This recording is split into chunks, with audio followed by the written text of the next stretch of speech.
You got something to say.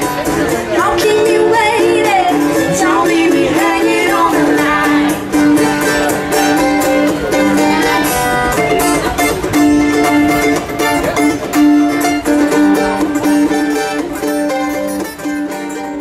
Hey, it's Matt Williams with Focus on the 615, and I am so excited because we finally caught up with these two. This is Justin and Sarah, also known as Striking Matches. What's up, guys? Hi. Happy CMA Fest. Yes. You too, man. Thank you. We just saw them perform on the acoustic stage, one of the acoustic stages outside.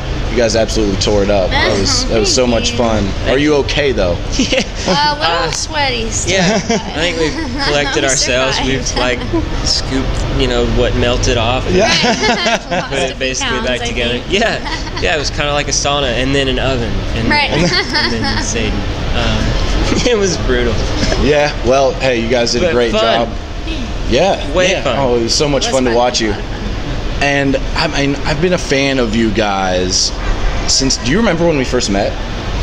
Yes. Do you remember? It was a couple years ago with Mike Sistad. Oh yeah. And it was the most random meeting ever. Really. I mean, he was still at Belmont. Right. Yeah. And he brought you.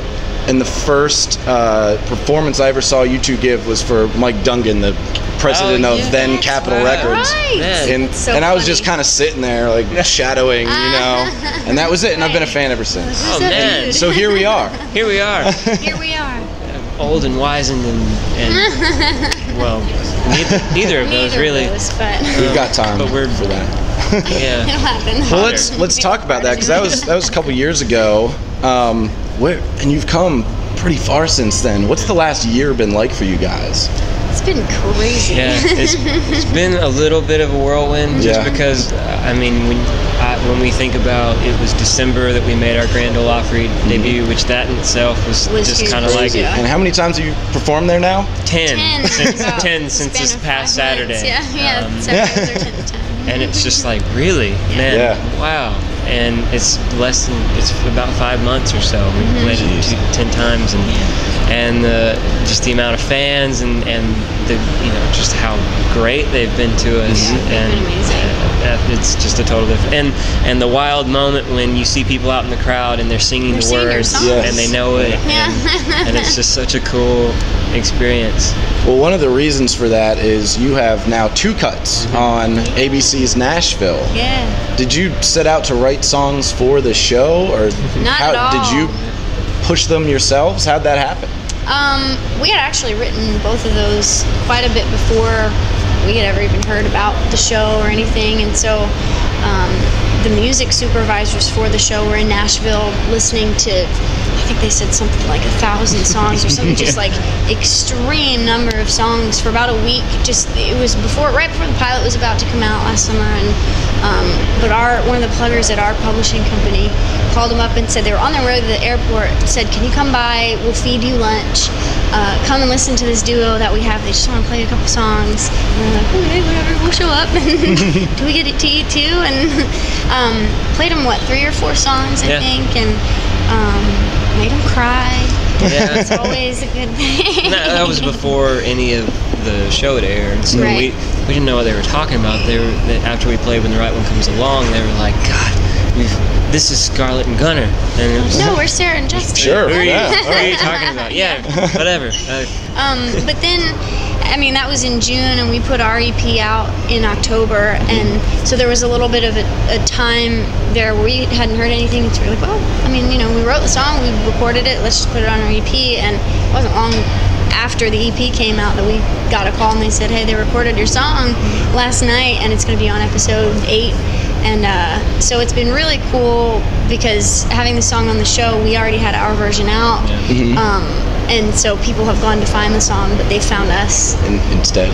So yeah, it's been really, really cool. We've gotten a lot of fans that way. Yeah. That's great. And that's the self-titled EP. Is there a full length in the works? That's the big question, man. That is the big question of the week. We head in actually next week.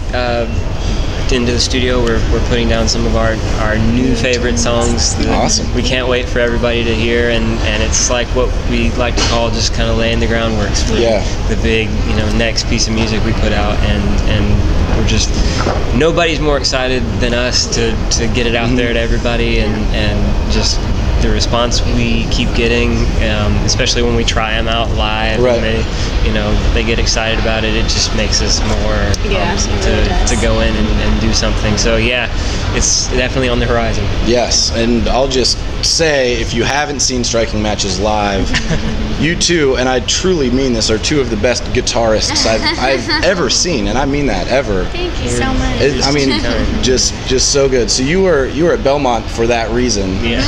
Didn't know each other. And how'd you meet? Because I think I know this story, and it's kind of just funny.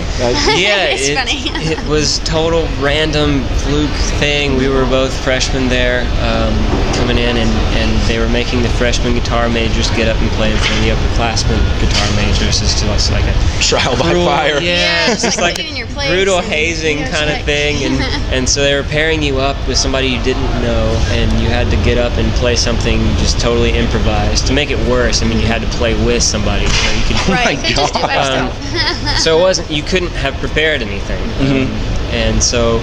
But Sarah was the only girl in the class at the time, and it was kind of like a kickball situation where nobody wanted the girl, and so it was like when she finally got picked, and then I got picked, it was kind of like, oh man. And so do you know any blues? And she's been playing blues her whole life, and she whipped out the slide, and we got an applause out of the seniors, and it was just really actually a cool moment, and then it became. We should do that again. Yeah. That was fun. And so we did. We just started jamming on stuff we listened to mutually. Yeah. Do either of you play anything other than the guitar? You play mandolin, but that's close. Strings. Yeah. Anything else you play around? Yeah. Justin's a really good drummer.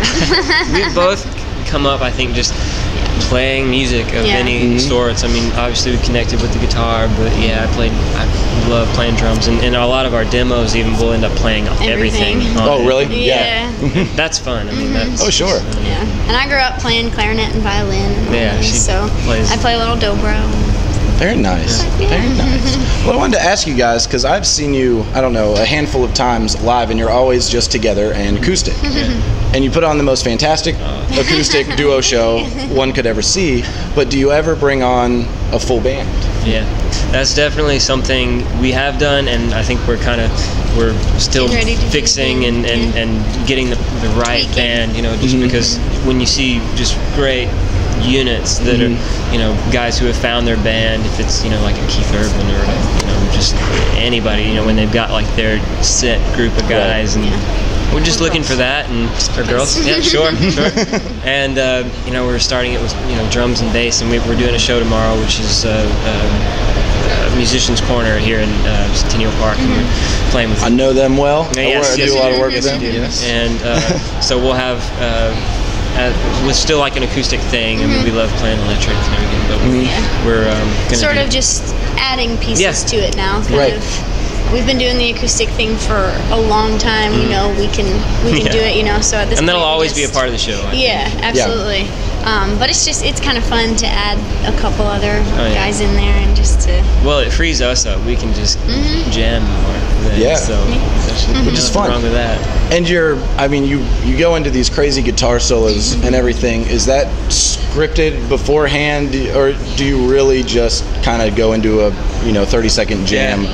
And just play. We usually know when it's going to happen. We don't always know how long it's going to last or what's going to happen. Yeah, it's like a lot of groups, where they kind of have like a theme, like they might know, and then it's like all up in the air. It might stretch and it might not, and then you kind of have a cue and you bring it all back together, and I'm done.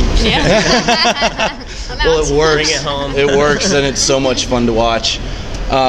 So where can we catch you guys?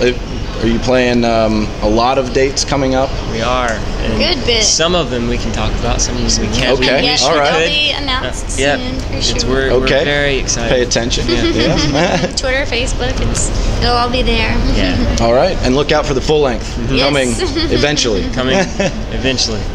Well, guys, thank you so much. Like I said, I'm a big fan, and best of luck. Oh, thank you so much. Thank and everything. you so much. And look out for them. I've been tweeting and Facebooking striking matches for months, and now I can say it on video. Right. Go see these guys. Guys, Thank you. Thank you. All right. I can't help myself when you're